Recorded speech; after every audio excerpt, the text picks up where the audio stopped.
帶6幽靈帶到呢份工已經咧就好好咯喎。咁啊，如果再上一層樓咧，嗱就要坐火箭啦。嗱，喺一年之中，我哋得到神明保佑喎。咁啊，年尾梗係要酬謝神恩啦。咁喺整個1月份咧，嗱 Peter Sir 嘅工作室咧就係咧等你哋嗱上嚟咧呢個還神水龍神。咁啊嚟到嘅咧善信咧，我哋將會有師傅開咗光嘅手繩送俾你喎。嗱，記得快啲預約啦。嗱，如果你係一位打工仔就打開6幽靈水晶手鏈嘅就哇好旺你喎，又升職又加薪。咁但係喺公司已經升到冇得可升咯喎，好多人都問我呢個問題。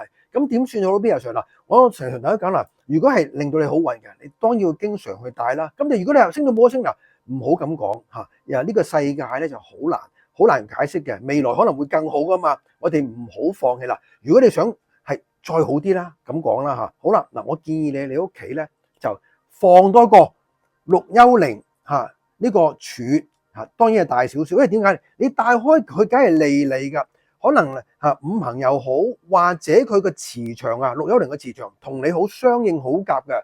咁因為幫到你嘅，當然你唔會計較買多個啦。嗱，擺喺屋企如果可以嘅擺喺房間，因為點解咧？令到你入睡嗰陣時咧多啲6幽靈嘅磁場。好啦，嗱跟住咧你睇下啦。咁雖然你話冇得升職加薪咧，咁可能喺第二度翻嚟嘅喎，可能話又叫你合作做生意啊，又或者係有啲財喺第二度嚟你身邊。嗱，你唔好睇小佢諗下一齊放上去啦。嗱，咁咧就哇好多奇蹟翻嚟。